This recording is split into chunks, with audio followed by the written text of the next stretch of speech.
Hi hello welcome to new video. చాలా రోజులైతే ఇంకో చిన్న ట్రిప్ అయితే వెళ్దాం అనుకుంటున్నాం. ఎక్కడికి వెళ్ళాలో ప్లేస్ అయితే సరిగ్గా తెలియలేదు. ఒక 2-3 డెస్టినేషన్స్ అయితే అనుకున్నాం. మహారాష్ట్ర అది అనుకున్నాం. ట్రైన్ అయితే అజంతా ఎక్స్ప్రెస్ మేడ్చల్ టు నాగర్సోల్. దీనికైతే స్లీపర్ క్లాస్ అయితే బుక్ చేసుకున్నాం. తత్కాల్ ఈచ్ వన్ అయితే 480 రూపీస్ అయితే పడుతుంది. అప్ అండ్ డౌన్ అయితే తత్కాలే చేసుకున్నాం. ఇదైతే నాగర్సోల్ స్టేషన్. ఎర్లీ మార్నింగ్ 6కి అయితే దింపేస్తుంది. అక్కడ నుంచి అన్ని మీకు మినీ వ్యాన్స్ అయితే ఉంటాయి. ఈచ్ వన్ అయితే 150 ఛార్జ్ చేస్తారు. మాకైతే అంతే తీసుకున్నారు. మీరు ఇంకా ఏమైనా బార్గెన్ చేస్తే చేసుకోవచ్చు. అయితే డైరెక్ట్ నియర్ షిరిడి దగ్గర అయితే డ్రాప్ చేస్తారు. హోటల్ బుక్ చేసుకుంటే హోటల్, లేకపోతే అక్కడ నియర్ బై హోటల్స్ ఎక్కడైనా డ్రాప్ చేస్తారు. మేమైతే ఏ హోటల్ బుక్ చేసుకోలేదు, అన్నీ అక్కడికి వెళ్ళే హోటల్ అయితే తీసుకున్నాం. ఇదే హోటల్ 800 అయితే పడింది 2 మెంబర్స్కి. 4 మెంబర్స్ కూడా ఉండొచ్చు. ఫస్ట్ డే అయితే మేమైతే షిరిడి అయితే ప్లాన్ చేసుకోలేదు. ఫస్ట్ డే ట్రావెల్స్ బుక్ చేసుకొని, ట్రావెల్స్ బస్ అయితే each one 300 rupees ups and down. Ticket అయితే తీసుకున్నాం. ఇదైతే బాగుంది ట్రావెల్. ఫస్ట్ రోజు అయితే త్రయంబకేశ్వర్, ముక్తిధామ్, ఇంకా 3 ప్లేసెస్. ముక్తిధామ్, పంచావతి, ఇంకో 1 ప్లేస్ అయితే ఉంది. 10 మినిట్స్ చూడాలి. గ్యాప్లో బ్రేక్ఫాస్ట్కి అయితే వచ్చాం. బ్రేక్ఫాస్ట్ అయిపోయిన తర్వాత వ్యాన్ అయితే పిక్ చేసుకోవడానికి వస్తుంది. ఇదైతే ట్రావెల్ వ్యాన్. దీంట్లో అయితే 22 మెంబర్స్ ఉన్నారు. ట్రావెల్ వ్యాన్ అయితే మరీ అంత పెద్దదైతే కాదు, మినీ వ్యాన్. ఇదైతే బాగుంది వ్యాన్ అయితే. కాకపోతే స్టార్ట్ అవడమే లేట్ అయితే స్టార్ట్ అయింది. 10:30 అయింది మహారాష్ట్ర, షిరిడి నుంచి అయితే. సో లేట్ అవ్వచ్చు.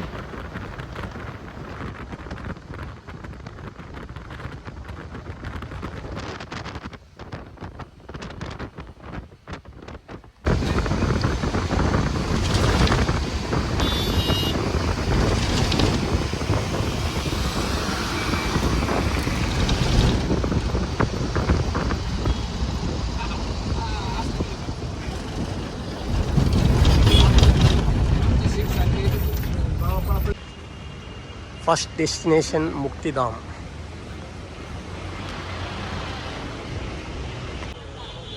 Is the Muktidham entry.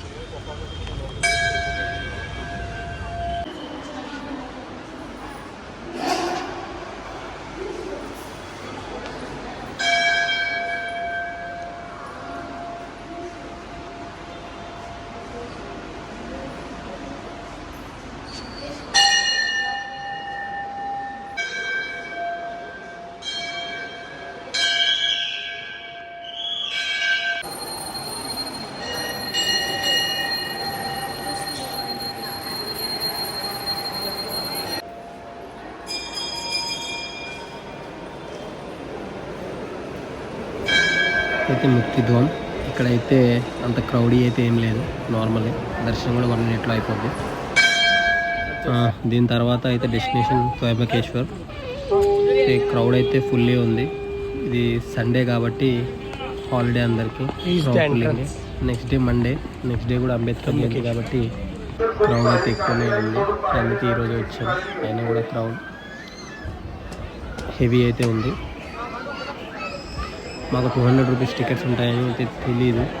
ఆఫ్లైన్లో అయితే 3 కిలోమీటర్స్ వరకు లైన్లో ఉంది. ఇంత హీట్లో అయితే కష్టం. ఆన్లైన్ అయితే ఫుల్ అయిపోయింది. ఎవరైనా వచ్చేది ఉంటే అయితే ముందే ఆన్లైన్ అయితే బుక్ చేసుకొని 200 టికెట్స్ బెస్ట్. హాఫ్ అన్ అవర్లో దర్శనం అయితే అయిపోద్ది. ఈ డైరెక్ట్ లైన్ అయితే మాకైతే 5 hours అయితే పట్టింది minimum. So be avoid general. Book your ticket 200 rupees worth half an hour.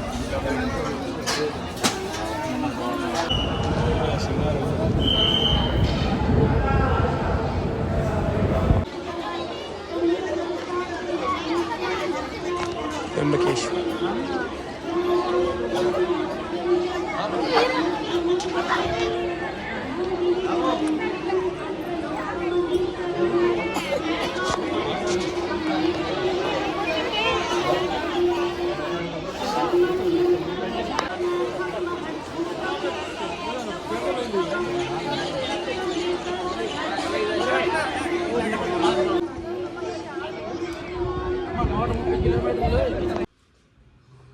Welcome to day 2 going Shirdi Darshan.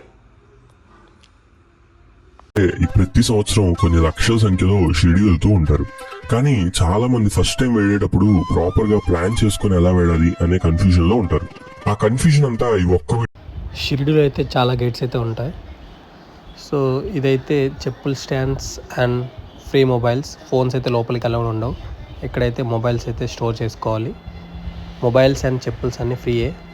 And general దర్శనానికి అయితే గేట్ 7, ఇక్కడైతే గేట్స్ ఉంటాయి, చూసుకొని వెళ్ళండి. అండ్ ఇక్కడ కూడా 200 రూపీస్ టికెట్ ఉంటుంది. 200 రూపీస్ టికెట్ వరకు అయితే గేట్ 6, జనరల్ అయితే 7. మేమైతే ఇక్కడ కూడా టికెట్ తీసుకోలేదు, రష్ అయితే ఏముండదని.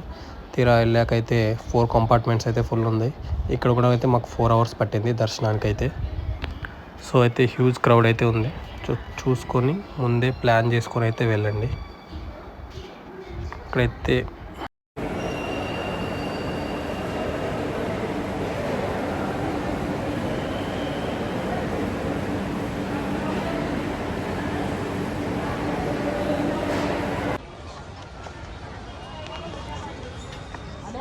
फुल बैनर थी अरे यार टी शर्ट करने फोटो फर्स्ट फोटो हमारा फोटो करना है सबका దర్శనం అయిపోయాక ఇప్పుడైతే టోకెన్స్ ఇస్తారు. ఇదైతే అన్నప్రసాదం. యావరేజ్గా అయితే ఉంది ఫుడ్ అయితే. మనకి నార్త్ ఫుడ్ అయితే అంత అయితే నచ్చదు. అప్పుడు దర్శనం అయిపోయిన తర్వాత మేమైతే ఇప్పుడు ఔరంగాబాద్ అయితే ప్లాన్ చేసాం. మాకు 1:30 అయిపోయింది కాబట్టి ట్రావెల్స్ బస్ అయితే లేదు, మిస్ అయిపోయింది. ఇక్కడ నుంచి ఆర్టీసీ బస్ అయితే వెళ్తున్నాం. దీనికి కూడా బస్ అయితే 2 hours. ప్రైజెస్ అయితే హై. ఇదైతే ఈచ్ వన్ 250 రూపీస్. అక్కడ నుంచి ఆటో తీసుకొని ఎల్లోరా కేవ్స్కి అయితే వెళ్ళాం. ఇదైతే మాకు 800 ఆటో అంట, 800 రూపీస్ అంట. తీసుకొని వెళ్ళి రావడానికి 33 kilometers ఛార్జెస్ అయితే హై ఉన్నాయన్నీ. ఎల్లోరా కేవ్స్కి మాకైతే 1/2 hour ముందు అయితే వెళ్ళాం. సో టైం అయితే సరిపోలేదు.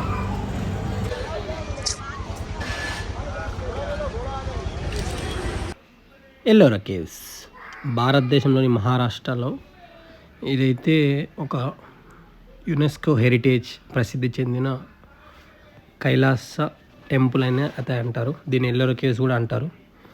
ఇదైతే రాతితో చెక్కబడింది. పురాతన హిందూ దేవాలయంలో ఇది ఒకటి. ఒక రాత్రిలో ప్రత్యేకంగా చెక్కబడిన కైలాస దేవాలయం ప్రపంచంలో అత్యంత ఆకర్షమైన గృహ దేవాలయం కూడా దీన్ని అంటారు. ఇదైతే 276 feet హైట్ అయితే ఉంటుంది, 154 వెడల్పులో ఉంటుంది.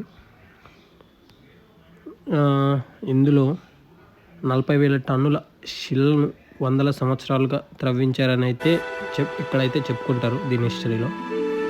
ఈ టెంపుల్ మొత్తం గోడల మీద అది మన ఉల్లి చెక్కినట్టయితే ఉంటుంది అంతా. ఎల్లోరా గుహల్లో 34 గుహలు. దేవాలయాల్లో కైలాస దేవాలయం ఒకటైతే ఉంటుంది. దీన్ని 8వ శతాబ్దానికి చెందిన రాష్ట్రకూట రాజు కృష్ణరాజు 757 to 783లో నిర్మించినట్టయితే హిస్టరీలో అయితే ఉంటుంది. కానీ దీన్ని ఇంకోలా 1 dayలో నిర్మించారు అని అయితే కూడా చెప్తారు.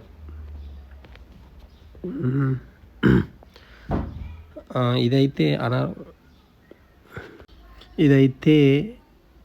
Relief architecture reflecting influences of Buddhism, Hinduism and Jainism ఇలాంటివి అయితే రిఫ్లెక్ట్ చేస్తుంది. ఇదైతే ఈ రాక్ ఇదైతే ఎల్లోరా కేవ్స్ హిస్టరీ నాకు తెలిసింది కొంచెం అయితే చెప్పాను. ఇదైతే ఇన్నర్ వ్యూ ఇదంతా అయితే. ఇదైతే ఎల్లోరా కేవ్స్ బయట నుంచి. టైం అయితే అయిపోయింది, 6 క్లోజ్. ఇక్కడైతే ఆన్ టైం అయితే బయట నుంచి అయితే ఇట్లా ఉంటుంది.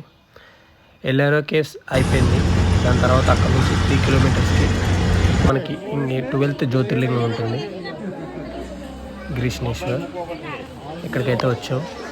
ఇక్కడ క్రౌడ్ ఫీలింగ్ అయితే ఏం లేదు. మొబైల్స్ దీంట్లో కూడా అలౌ లేదు.